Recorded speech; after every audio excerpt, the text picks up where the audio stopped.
नमस्कार, फर्स्ट बिहार झारखंड में आपका स्वागत है। मैं राहुल ओझा आपके साथ। क्या बिहार के बीजेपी के कुछ विधायक प्रधानमंत्री नरेंद्र मोदी के ही खिलाफ माहौल तैयार करने की कोशिश में लगे हुए हैं? ये चर्चा जोरों पर है। सियासी गलियारे में इस बात की चर्चा हो रही है। कांग्रेस वो मुहिम चला रही है कि जो प्रधानमंत्री नरेंद्र मोदी है, केंद्र की सरकार है, वो आरक्षण विरोधी है और इसमें कहीं ना कहीं बीजेपी विधायकों का साथ भी मिलता हुआ नजर आ रहा है। सियासी गलियारों में यह चर्चा है कि एक कांग्रेसी एमएलए के घर ये बिहार बीजेपी के कुछ विधायक वो कांग्रेसी एमएलए के घर भोजन करेंगे और साथ ही साथ खाने के बाद प्रधानमंत्री नरेंद्र मोदी के खिलाफ जो एक रणनीति है उसे वो तय करेंगे। आपको बता दें कि 12 जून को कांग्रेस के विधायक अशोक राम के घर बीजेपी विधायक लंच करेंगे।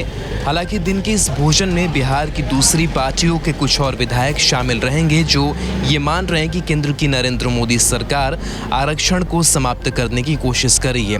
कांग्रेसी विधायक के घर भोजन पर केंद्र सरकार के आरक्षण विरोधी रवैये के खिलाफ रणनीति तैयार की जाएगी। सबसे मज़ेदार बात यह होगी कि लंच के साथ साथ बैठक का आयोजन कर रहे नेता दावा कर रहे हैं कि इसमें बीजेपी के सभी SC/ST विधायक शामिल रहेंगे। इस भोज सह बैठक में बीजेपी के जिन विधायकों के शामिल होने का दावा किया जा रहा है उसमें भागीरथी देवी, निरंजन राम और बीजेपी समर्थित निर्दलीय विधायक बेबी कुमारी शामिल हैं। कांग्रेस के एक विधायक के घर बीजेपी विधायकों का अपनी ही सरकार के खिलाफ रणनीति तैयार करना वाकई दिलचस्प होगा। दरअसल बिहार में पिछले महीने केंद्र की बीजेपी सरकार को अनुसूचित जाति और जनजाति के आरक्षण का विरोधी करार देने की मुहिम शुरू हुई है। मुहिम की शुरुआत पूर्व मुख्यमंत्री जीतन राम मांझी ने की है। मांझी ने बिहार के SC/ST विधायकों को एकजुट कर केंद्र सरकार के आरक्षण विरोधी रवैये का विरोध करने की मुहिम चलाई है। सत्ता के गलियारे में हो रही चर्चाओं के मुताबिक जीतन राम मांझी पिछले कई महीने से कांग्रेस के नेताओं से लगातार संपर्क में है। दरअसल बिहार में RJD और तेजस्वी प्रसाद यादव ने मांझी को पूरी तरह से किनारे कर दिया है। लिहाजा अपना सियासी अस्तित्व बचाने के लिए वे हर किसी भी तरह कांग्रेस से जुड़े रहना चाहते हैं। सियासी जानकार बताते हैं कि केंद्र की नरेंद्र मोदी सरकार को आरक्षण विरोधी करार देकर अनुसूचित जाति और जनजाति को उसके खिलाफ लामबंद करने की रणनीति दिल्ली में तैयार हुई। मांझी इसके अगुवा बने। इसके बाद बिहार विधानमंडल अनुसूचित जाति जनजाति आरक्षण बचाओ संघर्ष मोर्चा के नाम से मोर्चा तैयार किया गया। मोर्चा की अब तक 4 बैठक हो चुकी है। सूत्रों की माने तो मांझी की मुहिम में सबसे पहले JDU के 2 नेता जुड़े जो नीतीश कुमार से नाराज चल रहे हैं। इसके बाद दूसरी पार्टियों के विधायकों को जोड़ा गया। दिलचस्प बात यह भी है कि विधायकों के इस मोर्चे के पीछे की रणनीति RJD के समझ में आ गई। दरअसल RJD ने बिहार विधानसभा चुनाव से पहले कांग्रेस से लेकर जीतन राम मांझी को भाव देना ही बंद कर दिया है। जानकारों की माने तो RJD के रणनीतिकार ये मान रहे हैं कि आरक्षण के नाम पर इस तरह की गोलबंदी न सिर्फ बीजेपी के खिलाफ है बल्कि कांग्रेस की जड़ें जमाने की भी कोशिश है।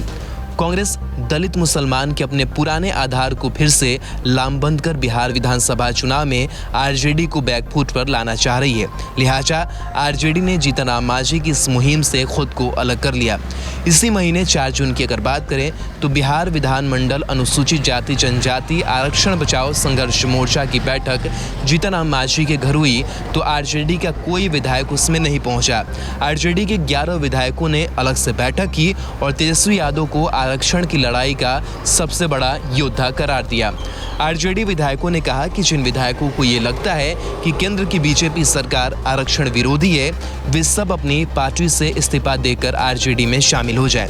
हालांकि सियासी जानकार हैरान है कि जिस मामले को तेजस्वी यादव समझ गए उसे बीजेपी का नेतृत्व क्यों नहीं समझ पा रहा है। जीतन राम मांझी के नेतृत्व में बना मोर्चा पूरे देश के SC/ST विधायकों को लामबंद कर बीजेपी सरकार के खिलाफ मोर्चा बनाने का दावा कर रहा है। शुरुआत बिहार से हुई है और बिहार में बीजेपी के विधायक की मोर्चाबंदी कर रहे हैं। बिहार के आधुनिक अस्पतालों में से एक NSMCH multi speciality 350 bedded hospital, अनुभवी डॉक्टर एवं ट्रेन्ड पैरामेडिकल स्टाफ, विश्व स्तरीय सुविधाओं के साथ अत्याधुनिक ऑपरेशन थिएटर, ICU, NICU, निशुल्क OPD परामर्श, 24 घंटे इमरजेंसी सर्विसेज और जटिल गर्भावस्था का इलाज। Netaji Subhash medical college and hospital, Amhara, Behta, Patna.